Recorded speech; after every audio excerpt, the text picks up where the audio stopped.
dispersa la audiencia y todos podemos escuchar. Bien, pues para comenzar, permítanme, nos vamos a presentar. La doctora Evelyn Beristain, ella estudió biomedicina y después estudió toxicología. Y de eso precisamente algunas cosas muy breves es de lo que va a tratar esto. Un servidor estudió psicología, después fisiología y luego ecología, así que todo lo que termina en cia, bueno, no todo, hay algunas cosas que no he estudiado. Eres muy estudioso. Bien, nosotros pues no traemos equipo, no traemos material para mostrarles algo Tenemos un poco de material. Bueno, sí, tenemos algo, pero es una sorpresa, entonces más adelante la voy a mostrar.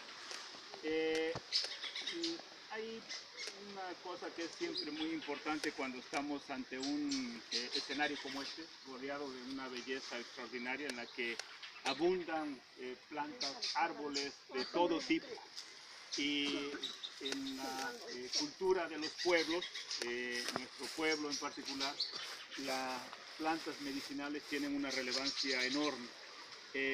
Aún todavía conservamos tradiciones que debemos seguir conservando por el bien de nosotros mismos, pero también por el bien del conocimiento y por el bien de la transmisión de ese conocimiento.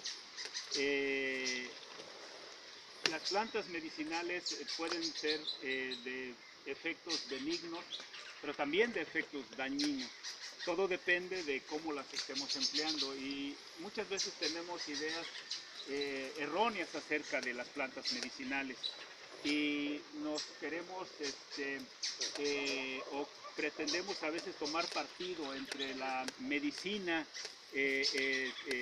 basada en las plantas medicinales y la medicina basada en la fabricación de medicamentos, y algunos nos peleamos por eso y decimos una es mejor que la otra y entonces yo voy a optar solamente por la medicina que proviene de las plantas, y otros dicen no, yo quiero los medicamentos que me venden en las farmacias porque esos son mejores. Lo que ahora les va a comentar Evelyn es que en realidad hay una relación muy cercana entre las dos cosas, ¿sí? Bueno, primero de todo quiero preguntarles a los más pequeños, Los niños, ¿qué les dan sus papás cuando se enferman del estómago? De DT. DT. Manzanilla. Manzanilla, sí, Niños, exacto. dijeron ¿No se niños. acuerda ningún niño que les dan No a les sus dan. papás o no les dan nada? no les dan nada. Ah, No les cuando dan se nada. enferman, por ejemplo, ¿qué les dan? DT. Hojas de naranja. Hojas de naranja. ¿Y esa para qué te dan? ¿No te acuerdas? No. ¿Y otras hojas que les dan? De ¿Té de higo?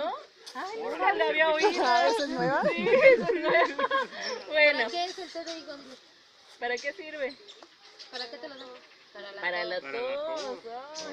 Pues estos tipos de té son muy diferentes dependiendo de la región donde nos encontremos. En México las regiones son muy variadas, así que dependiendo en la región que nos encontremos vamos a encontrar este tipo de plantas diferentes en una y en otra. Por ejemplo, en Puebla usamos mucho el té de ajo para la tos.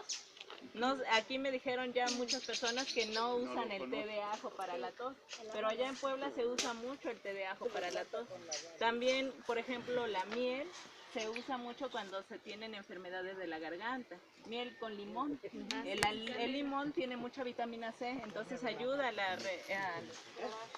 exactamente a la recuperación de este tipo de enfermedades. Bueno, este tipo de enfermedades, entonces, como vemos, usamos mucho las plantas para poder recuperarnos, pero algo que muchas veces no está claro es de dónde provienen los medicamentos que usamos, las pastillas que nos recetan los médicos, de dónde provienen, y hay que saber que provienen de las plantas.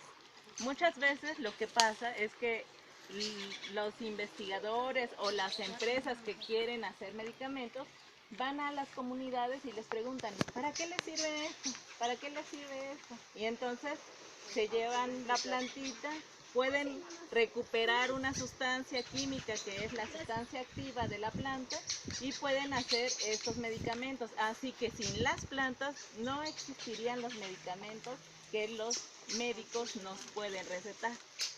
Es muy importante que nosotros mantengamos esa diversidad de plantas para que después sean de utilidad. Muchas de las utilidades que nosotros vemos en la medicina herbolaria todavía no son destacadas en medicina homeópata. Entonces, alópata, exactamente. Entonces, es muy importante cuidar nuestras plantas para que esto se siga expandiendo. Otra cosa muy importante que vemos en toxicología es la cantidad. Por ejemplo, ustedes saben que en los test puede tener una cantidad necesaria para recuperarnos de alguna enfermedad. ¿Ustedes conocen la sustancia llamada cocaína? ¿Qué es la cocaína? No. Es una droga. La cocaína, ajá, es una droga. Es una droga sustraída de una planta que se llama coca, que generalmente es de las regiones andinas. Les vamos a enseñar una hoja de coca para que la conozcan, de dónde proviene la cocaína. Ya se Exactamente. están secando un poquito porque Ya se están secando. Es que se tardaron en llegar. Las demás ya las repartimos para que las probaran. Ya no es para ustedes. Para ustedes. Ya nos dejaron sin nada en las mesas, se las llevaron. Perdón, pero bueno, es para que vean. No tiene olor. Lo que hacen es masticar la hoja de la coca. Respecto de lo que decía Evelyn, las cantidades y la relación que tiene la cantidad con el efecto que puede producir, y volviendo al asunto de que a veces tenemos ideas confusas respecto de los fármacos o de las plantas medicinales, nosotros sabemos que los pueblos andinos viven a altitudes muy grandes en muchos de los casos. Nosotros estamos a una altitud que acá probablemente sean unos 1050, 1100 metros sobre el nivel del mar. Pero en La Paz, en Bolivia, prácticamente alcanzan los 2000 metros por arriba del nivel del mar. Entonces los indígenas en esas condiciones no tienen suficiente aire, no hay suficiente oxígeno para caminar tan bien como lo podemos hacer nosotros acá. Así que en las jornadas que ellos tienen y ancestralmente las caminatas prolongadas que hacen, van mascando la hoja. Van mascando la hoja para que eso les permita ir resistiendo y poder afrontar pues estas caminatas largas, estas jornadas largas. Pero definitivamente nadie en su sano juicio diría que se están drogando. No se están drogando. No se están drogando, ¿no? Y nosotros tampoco nos drogamos cuando nos tomamos un té de manzanilla o un té de hojas de naranjo o de hierbabuena. Nadie en su sano juicio diría nos estamos drogando, porque si fuera así, pues ya estarían las cárceles llenas de drogadictos y no, pues no es así. Pero ya se dan cuenta que la única diferencia entre la cocaína que nosotros decimos es una droga y el té de coca es la cantidad, solamente la cantidad es la diferencia. Así que nosotros en toxicología lo que estamos interesados saber es hasta qué límite podemos llevar a nuestro cuerpo para que no tenga daño en el organismo. Eso es lo que estudiamos en toxicología.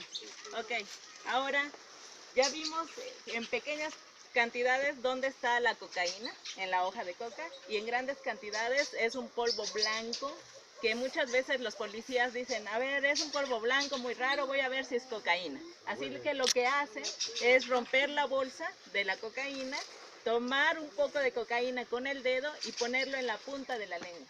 ¿Para qué lo hacen? Porque la cocaína tiene una función que es dormir, es un anestésico. Es un anestésico alcaloide. Y de hecho, los médicos, el primer médico en usar anestesia usó la cocaína. Entonces tenemos una gran relación entre las plantas, los médicos y las sustancias que son nocivas. Pero la única diferencia, como les dije y los vuelvo a repetir, es la cantidad. La cantidad. Exactamente, es la cantidad. Así que para este médico que era oftalmólogo, hizo la primera cirugía con anestesia, fue con cocaína. Y tiene el mismo efecto que el efecto que tiene cuando los policías tocan la cocaína con el dedo y la ponen en la punta de la lengua. Exactamente. Ahora bien, Hay cosas muy importantes. Cuando uno toma un té de algo, un té de canela, por ejemplo, muchas veces las personas piensan que en ese té solamente hay una cosa y que esa sola cosa produce todos los beneficios. Pero no es así. Ese té contiene muchas sustancias y solo algunas de ellas o la combinación de ellas produce el efecto que nosotros sentimos. El trabajo de las empresas que producen los medicamentos que luego nos son vendidos es aislar cuál de todas esas sustancias o cuáles de todas ellas son las que producen los efectos. Luego ellos las hacen en cantidades muy grandes y producen los medicamentos que luego nos venden. Esto es muy interesante porque quiere decir entonces que la existencia de esos medicamentos no sería posible si no hubiera plantas medicinales. De las plantas medicinales se adquiere ese conocimiento y luego se pueden producir los medicamentos. Ambos tienen beneficios. No podemos decir que hay algo malo o bueno en una o en otra. Ambos tienen beneficios y debemos de admitir como tal que así es. Lo que tenemos que tener cuidado es que si nosotros perdemos el conocimiento de las plantas medicinales, estamos destinados a estar bajo las manos de las personas que produzcan los medicamentos que nos venden en las farmacias. Por lo tanto, y aquí me parece que es el interés de lo que nosotros queremos transmitir, es que los niños tienen que conocer esas plantas medicinales y que los padres son responsables de transmitir ese conocimiento, que los niños tienen necesariamente que saber cuáles son las plantas medicinales de su región y tener el conocimiento de para qué sirven. Y muy importante, es que no se avergüencen, ¿sí? Porque muchas veces ocurre que en nuestro país los niños llegando a la adolescencia se van a las ciudades, llegan a las ciudades y les da pena decir, es que en mi pueblo, en mi casa, pues yo me tomaba un té de hierbabuena, yo me tomaba un té de canela, yo usaba miel de abeja para esto. Llegan a las ciudades y quieren pretender ser ya diferentes, pero hay cosas que no nos van a hacer diferentes de lo que hemos sido siempre.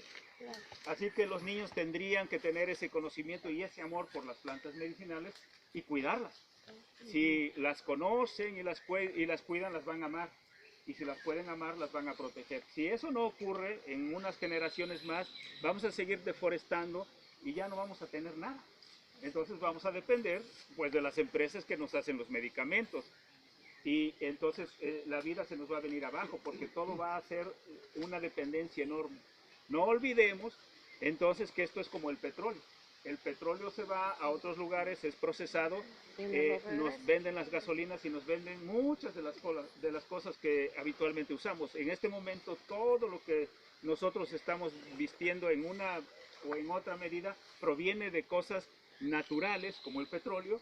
Y así ocurre con los medicamentos, con las plantas medicinales. Las plantas medicinales son la fuente del conocimiento para poder hacer esas sustancias que luego son utilizadas como medicamento y que han servido, por supuesto, para que la humanidad viva mejor. Pero eso se puede perder y nos lo pueden quitar si no lo cuidamos.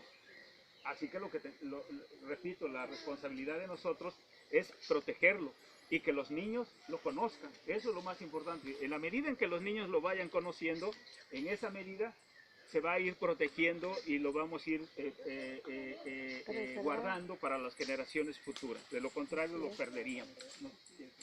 Sí, hay algunos comentarios que son muy frecuentes. Por ejemplo, el de, es una plantita, no te va a hacer nada, entonces puedes tomarte lo que quieras. Tengan cuidado con ese tipo de comentarios, porque con lo que les dije ahora, los medicamentos provienen de las plantas, así que muchas de las sustancias muchas veces si el médico les da un medicamento y ustedes toman un complemento, por ejemplo un té para una enfermedad, para la misma enfermedad, lo que ustedes pueden hacer es potenciar el efecto del, hacerlo grande, el efecto de la sustancia activa. Y van a aumentar la dosis en su cuerpo y muchas veces hay daño a ciertos órganos, por ejemplo el hígado. Entonces, tienen que tener cuidado. Si ustedes quieren mantener y usar la herbolaria como medicamento, está bien. Pero cuando quieran usar la medicina de los médicos, tienen que usar solamente esa medicina y no combinarla con la herbolaria. Porque lo que están haciendo en ese momento es aumentar la cantidad de la sustancia activa dentro de su organismo. Y eso es muy tóxico. Entonces, hay que tener cuidado. No recordar que las plantas tienen sustancias químicas que también ayudan a favorecer la salud de nosotros, pero también como favorecen, como les dije con la cocaína, si ustedes aumentan la cantidad a un nivel mucho más alto, ustedes pueden provocarse daños en lugar de beneficios. Entonces, me parece que es básicamente es todo. Hay una sola última cosa muy interesante, es que lo que nosotros estamos viendo acá ha sido el producto de miles de años. No quiere decir que súbitamente esto apareció, quiere decir que pasaron muchos miles de años y todas las plantas y los animales tienen una convivencia muy especial. Si uno pudiera remontarse a la historia y poder tener una imagen rápida de lo que ha acontecido, al menos en una parte uno lo vería como una guerra entre plantas y animales, por ejemplo. Las plantas producen sustancias muchas veces para atraer a otros animales, para que los polinicen, por ejemplo, pero también puede generar sustancias que son dañinas para los animales o para repeler animales. Y eso es gracias a esa guerra en el pasado, es que muchas de estas plantas medicinales no son útiles, curiosamente, porque si no hubiera existido esa guerra entre las plantas y los animales o entre plantas y plantas, las plantas no nos darían esa riqueza que hoy tenemos. Entonces, también tenemos que entender que si le tomó a la naturaleza miles de años hacer eso, sería muy absurdo que nosotros en cuestión de unas décadas lo destruyamos, porque pues, eso no va a volver tan simplemente. Así que el último mensaje es que cuidemos, respetemos y amemos lo que tenemos a nuestro alrededor y se lo enseñemos a los niños. Que los niños aprendan y estén orgullosos de lo que tenemos. Si perdemos eso, habremos dejado una parte de nuestra humanidad tirada, nada más. Muy bien, pues eso es todo. Muchas gracias. Gracias. Bueno, ahora sí me voy a comer mis hojitas. Enfrente al todo. También mi hija no me la Doctor, no sé si le hayan mostrado esa planta. La de las